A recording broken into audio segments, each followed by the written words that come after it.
Hello and very welcome everyone to this session of the Ancient History Previous Year Questions. In this session, we are discussing about the previous year questions that came in exams, and particularly we are also discussing about our relevant questions, and we are also talking about the questions that could come into your exam in the future.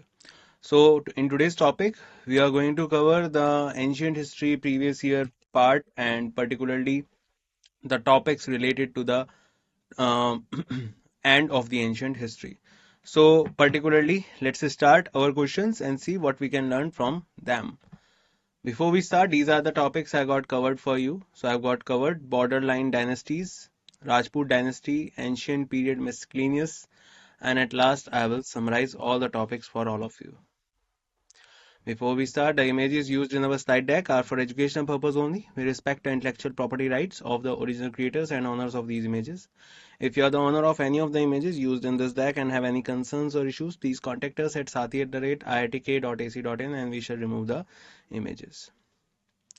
So first news that we have with us today is who founded the famous Vikramshila University in the 9th century.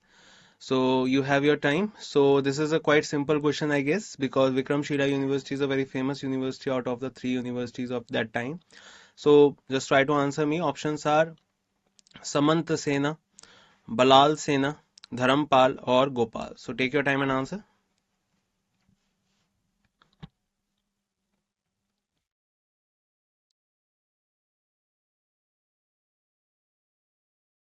And I thought you got this one right, that the answer is Dharampal. So the Dharampal, the great ruler of Pala Empire, founded the famous Vikramshila University, Bhagalpur, Bihar in 9th century. He was the son and successor of Gopal, the founder of Pala dynasty. So here you can use two things for your knowledge. One is who was the founder of Pala dynasty, that was Gopala. Dharampal was the one who created the or established the Vikramshila University. And if we talk about the Vikramshila University, so you can find the uh, relics of this university in today's day in Bhagalpur, Bihar.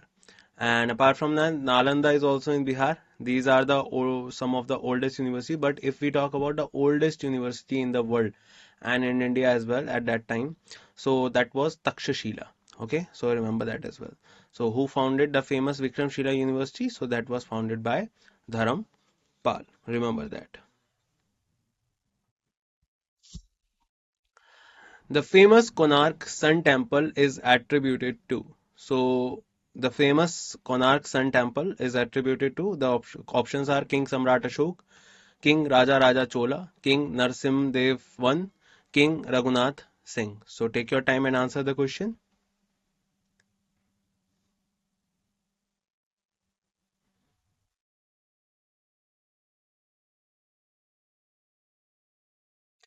And I hope you got this one right. The answer of this question is King Narsim Dev I. So you must have heard about the Konark Sun Temple. So Konark Sun Temple was built in 13th century CE, that was in the year 1250. Sun Temple at Konark is about 35 kilometers northeast from Puri on the coastline of Odisha. Temple is attributed to King Narsimdev I of the Eastern Ganga dynasty about 1250 CE. So remember that King Narsimdev I was the one particular person who created or established the Konark Sun Temple in Odisha. Another question. So Vindhya Shakti was the founder of the Dash dynasty. Options are Vakataka, Kaktiya, Pandava or Chola. So try to answer this one. Take your time.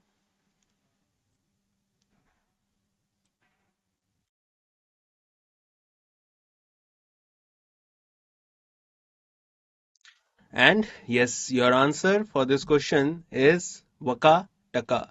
So Vakataka, here you can see in this map the Vakataka dynasty. And Vakataka dynasty, if we talk about, Vindhya Shakti was the founder of Vakataka dynasty. The Vakataka dynasty was spread over the upper part of Madhya Pradesh and up to Berar in Andhra Pradesh.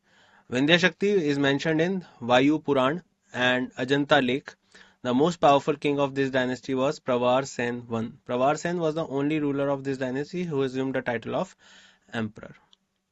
So remember, they were the contemporary of Gupta Empire, and the Vakataka dynasty particularly ruled over this particular area. Later in time, the Gupta Empire also got controlled on Ujjain.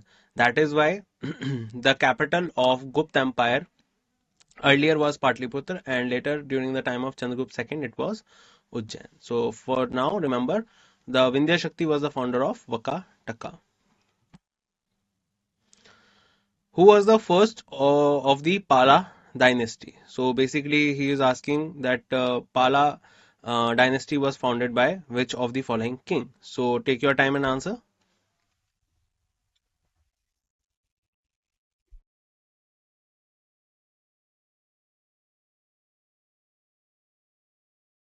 And I hope you have your answer, and I think that is right. So the answer is Gopal.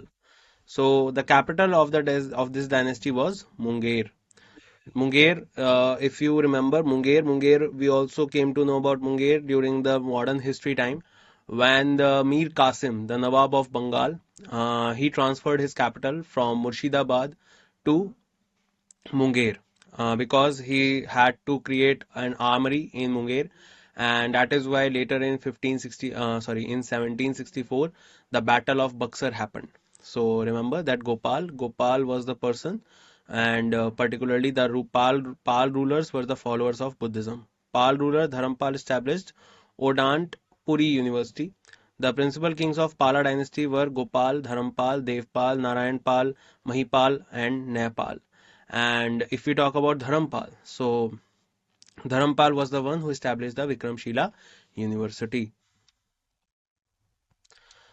Which of these dynasties is not associated with South India? So options are Pandya, Pal, Satvahan, or Pallava. So take your time and answer the question, guys.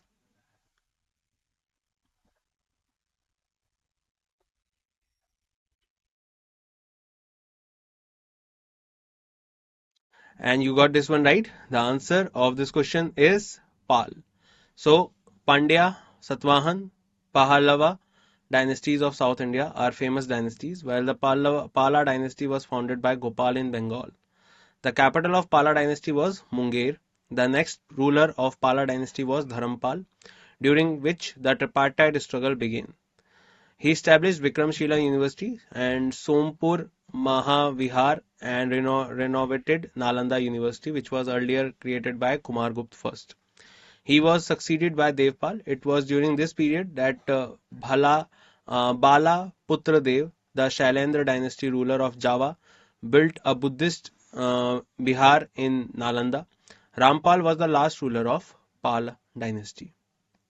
So just remember this, that particularly Pandya Pala dynasty was not associated with South India. Pandya, Satvahan, and Pahallava are associated with South India. And this is a small brief about the Pala dynasty as well.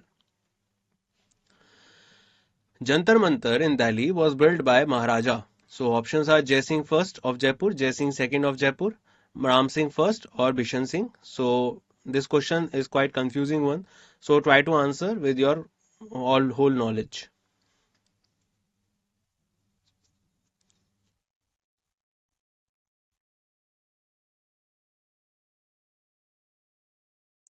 And yes, you got this one right, guys. The answer of this question is Jai Singh second of Jaipur. So Jantar Mantar of Delhi was built by Maharaja Savai Jai Singh II in 1724. Similar observatories were built by Maharaja Jai Singh II in Delhi, Jaipur, Ujjain, Mathura, and Varanasi.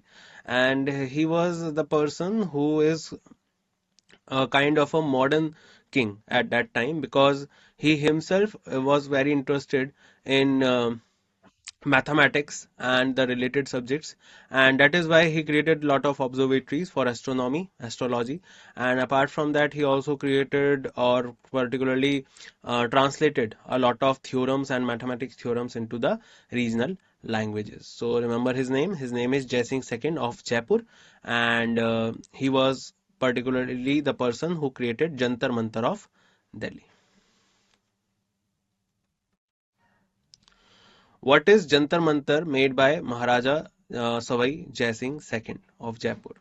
So options are landscape, museum, fort, or astronomical observatory. So try to answer.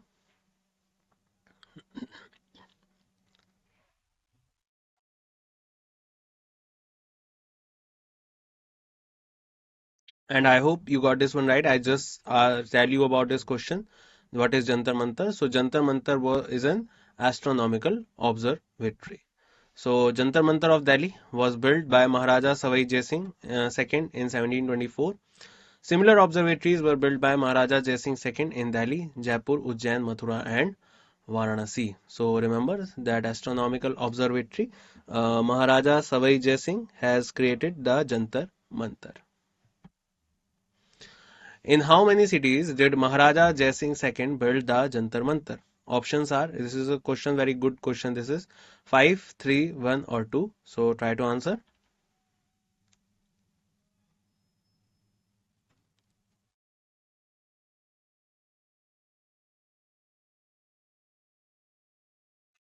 And I hope you got this one right, guys. Again, the answer is 5. So Jantar Mantar of Delhi was built by Maharaja Savai Jai Singh II in 1724. Similar observatories were built by Maharaja Jai Singh II in Delhi, Jaipur, Ujjain, Mathura, and Varanasi. So remember that in how many cities he had built the Jantar Mantar. So that are number of 5. Remember the places: Delhi, Jaipur, Ujjain, Mathura, and Varanasi. Tower of Victory, Vijayastham, is located in. Options are Uttar Pradesh, Rajasthan, Odisha, or Bihar. So this is a simple question. I don't think you need to take time any month, but I have to give you. So just take your time and think about it.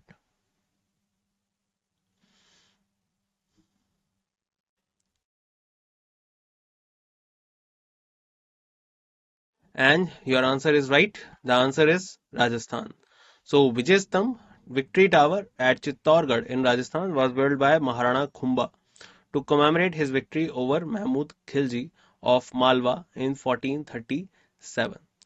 The construction of tower was done in 1448. This amazing and beautiful tower has 9 floors, having height is 37 meters. So remember, it was built by Maharana Khumba, and he defeated whom? He defeated Mahmud Khilji of Malwa. So to commemorate this victory, he built the Vijay Stamp, that is in Rajasthan in Chittorgarh.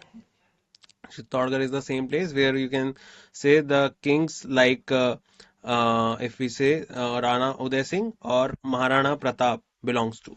So these are the same places from where these particular people belongs to. So remember that Rajasthan is the place where Vijayastham is found. Tower of Victory, Vijayastham, is located in. So options are Chauhan, Sisodia, Hada, or Rathod. So take your time and answer.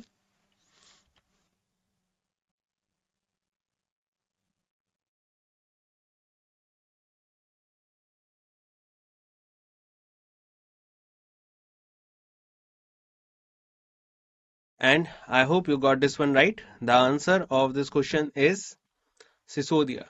So Chittorgarh was the capital of Sisodia dynasty. The progenitor of Sisodia clan was Rana Hamir Dev. The chief ruler of Sisodia dynasty were Rana Kumbha, Rana Sangram Singh, and Maharana Pratap. So remember that particularly if we talk about Vijay Stamp, so this particular stamp is associated with Sisodia dynasty, from whom the Maharana Pratap also belongs to. So remember that, guys. Which among these is not related with the slave dynasty? So options are Iltutmish, Kakwabad, Hamir, or Balban. This is a simple one, so try to answer this one.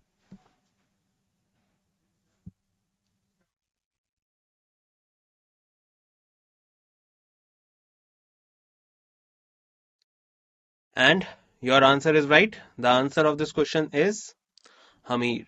So Hamir did not belong to the slave dynasty. Hamir Dev Chauhan was a descendant of Prithviraj Chauhan. He ruled Ranthambore from 1282 to 1301. The classical ruler of Hamir Dev is considered to be the immoral heroic history of the Chauhan period. Hamir Dev Chauhan is also called Karn of Chauhan period.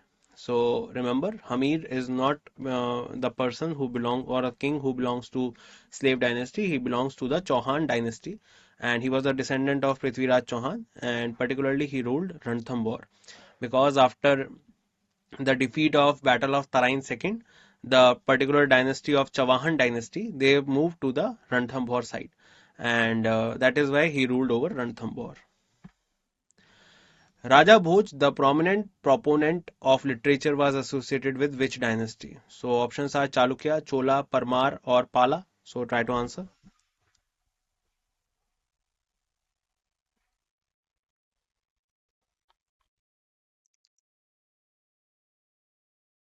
So the answer of this question is Parmar.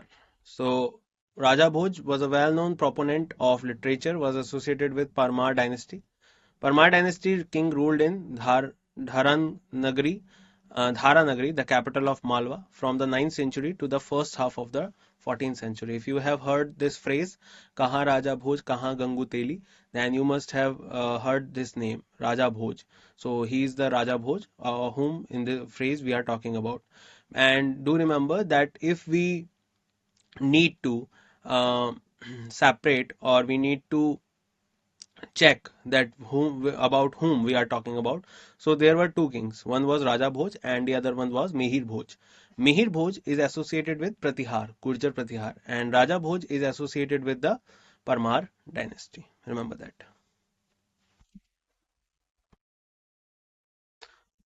Who was the founder of Pratihar dynasty? Options are Narsimdev first, Ramchandra, Harish Chandra, or Harshvardhan. So try to answer.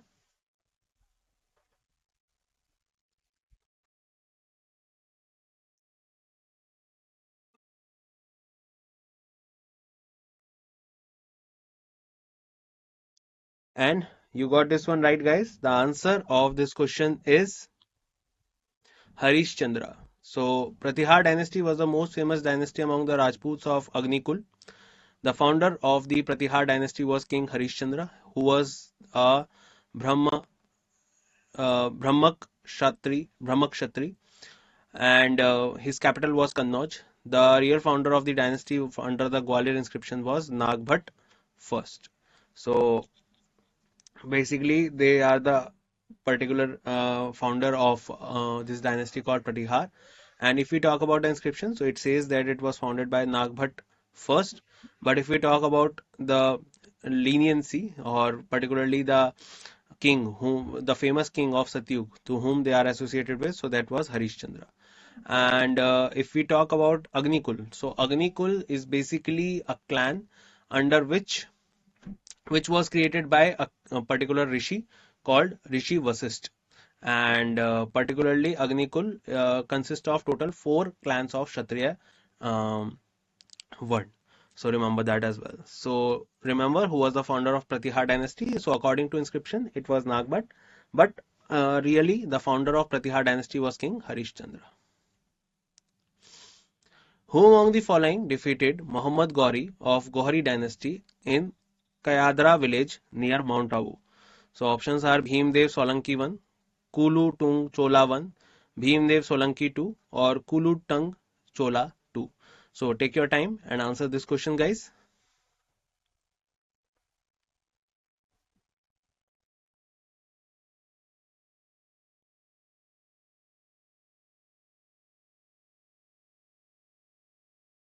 And yes, you got this one right. The answer of this question is Bhimdev Solanki second. So Bhimdev Solanki second defeated Muhammad Ghori of the Ghori dynasty in the village of Kayadra near Mount Abu. So Muhammad Ghori was also known as Sam bin Sam or Sahabuddin Muhammad bin Sam. Particularly, he was the person, or you can say the first Muslim ruler in the region of Delhi, and he was the person after whom the Delhi Sultanate came into being. If we talk about Muhammad Ghori, so he tried to enter into India lot of times earlier in 1175, 1178, but he was not successful. He was defeated by different kings at the borders. Like you can see here at Mount Abu, he was defeated by Bhimdev Solanki II.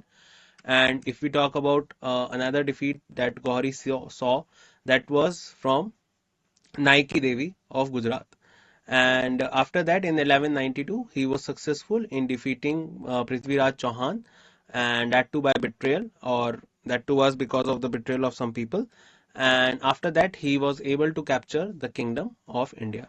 So that is how he came to India. So remember, in Mount Abu, who defeated Muhammad Ghori, that was Bhimdev Solanki second.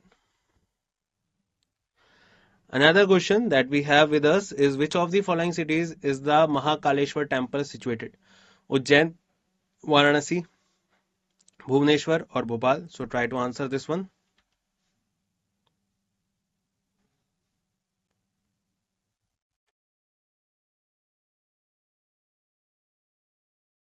And I hope you got this one right. The answer of this question is Ujjain.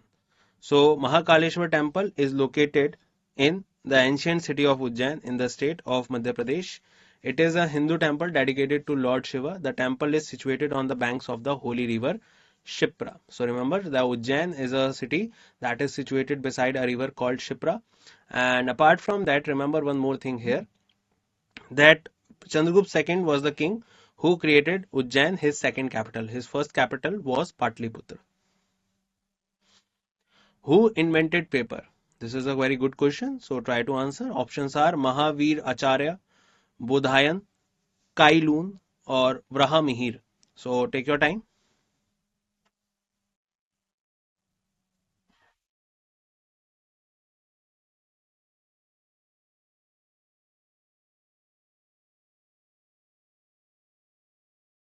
So answer is Kailun. The first paper making process was documented in China during the Eastern Han period, traditionally attributed to the court of Kailun. So Kailun was from China, and he was the person who is commemorated or celebrated as the person who invented paper.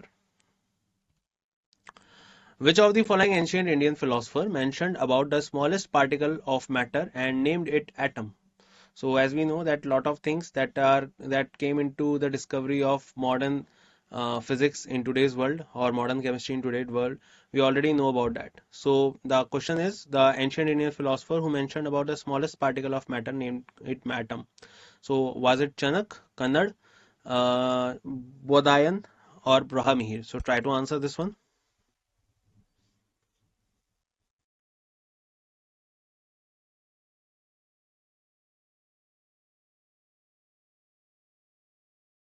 And your answer is right. The answer is Kannad. So Maharishi Kanad, the founder of Vaisheshika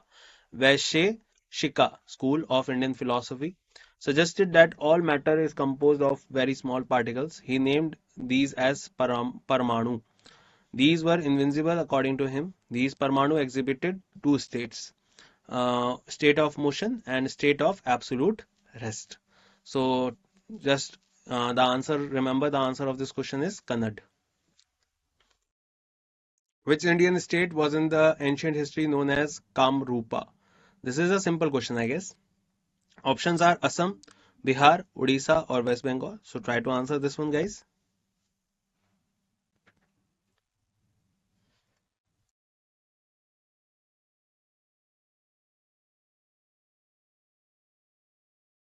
And the answer is right.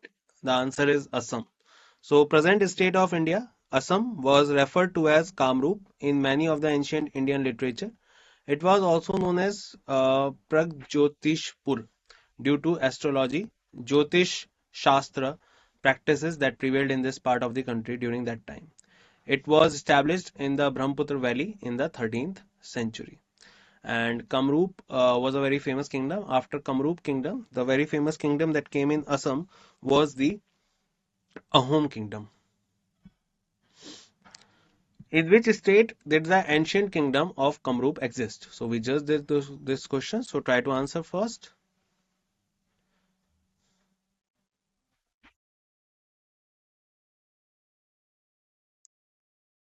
And the answer of this question is Assam. So present state of India, Assam was referred to as Kamrup. In many of ancient Indian literature, it was also known as Pragjotishpur due to the astrology Jyotish Shastra practices that prevailed in this part of the country during that time. It was established in Brahmaputra Valley in 13th century. So remember the name Assam. Which one of the following is the part of six schools of Indian philosophy? Padam, Astika, Shruti, or Yoga? So try to answer this one, guys.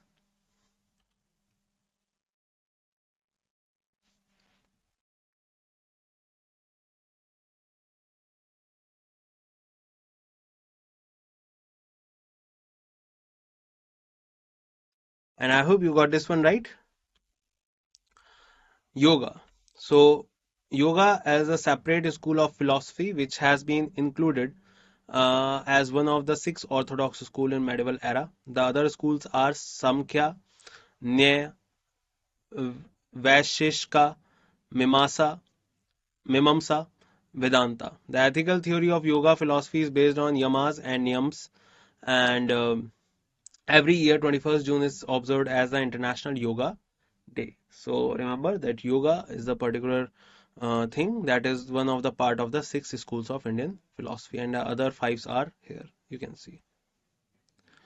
What is mean by epigraphy? So the options are study of skeletons, study of inscription, study of maps, study of coins. So this is a simple one, I hope.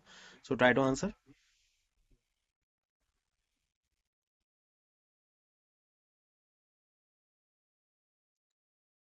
And yes, you got it one right. This is simple. The answer is study of inscription.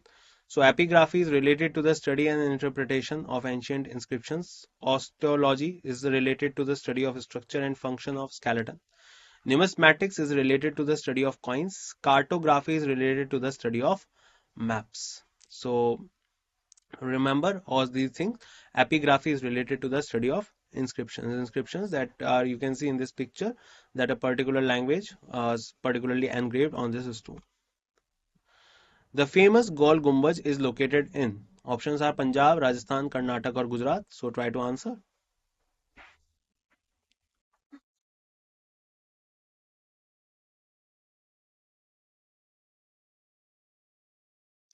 And you got this one right. The answer is Karnataka. It is a very simple question. So, Gol Gumbaj, a work of architectural genius, is the most famous monument in Vijaypur, Karnataka.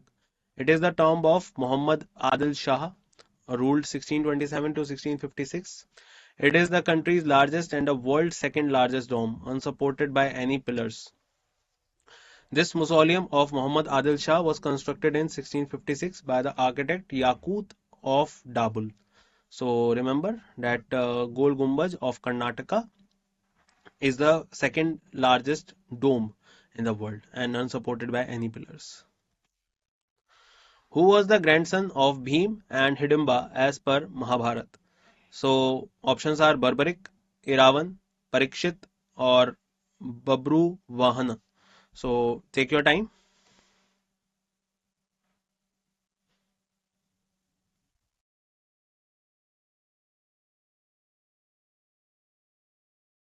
As you can see, this is the easiest question that you can got from this particular session. So, Barbarik. As per Mahabharat, Barbarik was the son of Ghatotkach and the grandson of Hidimba and Bhim. His mother was Mata Ahilyavati, daughter of Basuki Nag. From the childhood itself, Barbarik was a very courageous warrior. Krishna Dvipyan, also known as Vedvyas, wrote Mahabharata. The festival of Guru Purnima is dedicated to Ved Vyas and Budh Purnima is dedicated to Budh. The name Bharat is used as a title for India in the Indian Constitution, which is mentioned in the part of Indian epic as the legend of ancient mythological emperor Bharata. So try to answer. The options are Upanishad, Gita, Ramayana or Mahabharat.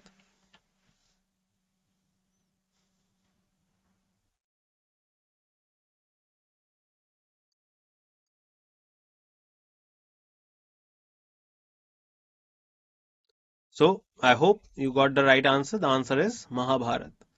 It is believed that our country was named as India in the name of Mahabharat. Many Bharata are mentioned in history and Purans. First Bharat, son of Jain Tirthankar Rishabdev, who was known as to be Bharat. Second, Bharat is the brother of Lord Ram. And the third is Bharat Muni, the creator of Natya Shastra. And fourth is Bharat, the son of Dushyant and Shakuntala. In the dynasty of Dushyant's son Bharat, later came Kauravas and Pandavas. Vedvyas, who wrote the saga of war between Kauravas and Pandavas, which was called as Mahabharata. Thus, the origin of word Bharat is considered from the Mahabharata epic. So remember what was the name? So the name is Mahabharata, and it is came from different type of names that are named as Bharat. Dash name is derived from Greek, which means the area across the Indus River. So options are Bharat, Jambudweep, Aryavrat, or Bharatvarsh. So take your time, guys.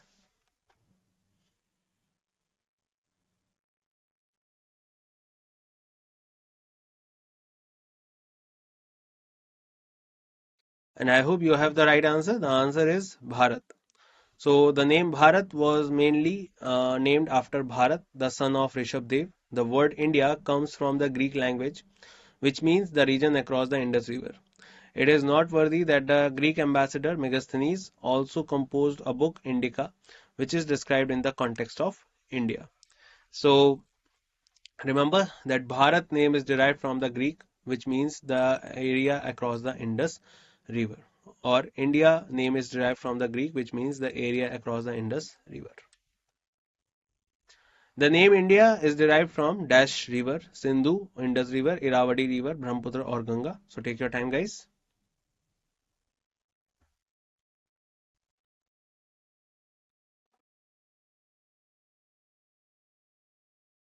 And yes, the answer is Sindhu or Indus. The name Bharat was mainly named after Bharat, the son of Rishabdev. The word India comes from the Greek language, which means the region across the Indus River. It is noteworthy that the Greek ambassador Megasthenes also composed the book Indica, which is described in the context of India. So remember that Sindhu or Indus is the particular river, which is the reference to the name called India. The Mahabharata lasted for dash days. This is a simple question. I hope you must have heard from your childhood. So answer the question, guys.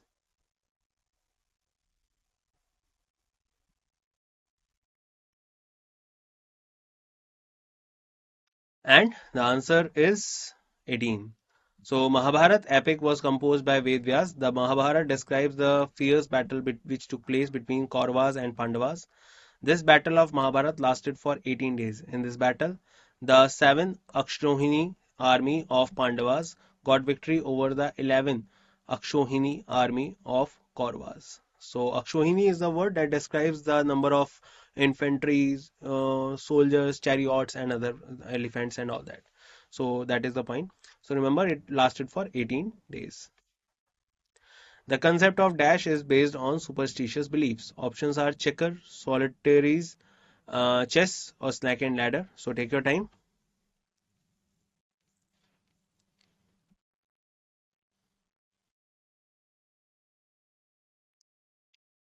So I hope this question has enhanced your knowledge somewhere. The answer is snake and ladder. So the concept of snake and ladder is based on superstitious beliefs. It is invented in India in the 2nd century BC. In India, it is called Moksha Patam or Parampadam. Earlier, it was used to teach children the basic principles of Hinduism. So I hope now you will be able to understand that from where the snake and ladder came from. So snake and ladder came from our Hinduism, that is Moksha Patam. Dash was the first to establish the city of Delhi and named it Indraprasth. Options are Portuguese, Kauravas, Mughals, or Pandavas. So take your time, guys.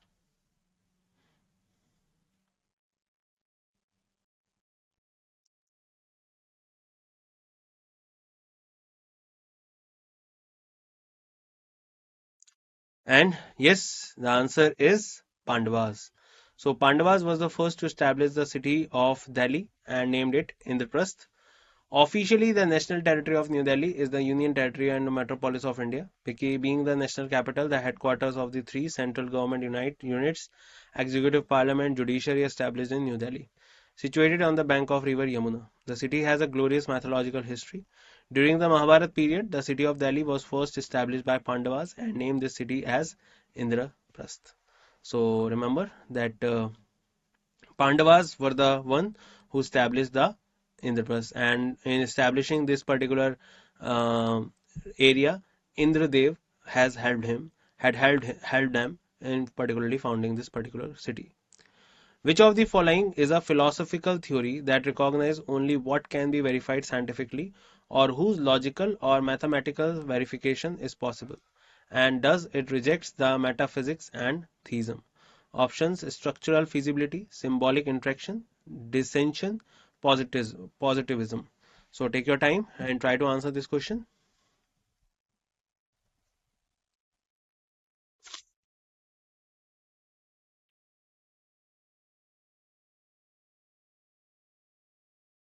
And your answer is right, guys. The answer of this question is positivism.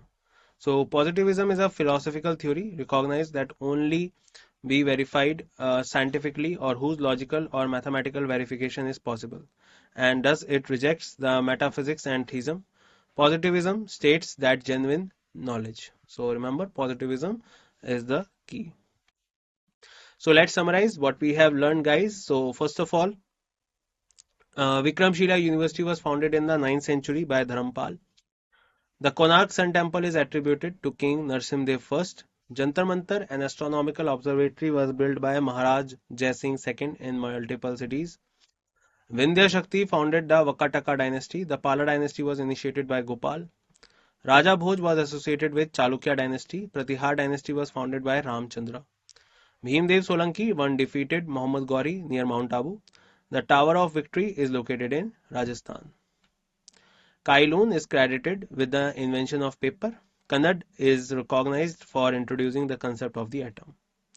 Ancient kingdom of Kamrup corresponds to present-day Assam. The name India is derived from the Indus River. Mahabharat war lasted for 18 days. The Pandavas were the first to establish Delhi, naming it Indraprastha. Positivism is a philosophical theory that emphasizes empirical verification. And that's it in this session, guys. I hope you gained a lot of knowledge and a lot of things you learned from this session will enhance your knowledge and your perception towards this particular topic. And it will help you in your upcoming exams. And we will meet once again in next session. And till the time we meet, bye bye. Take care, everyone, and see you soon.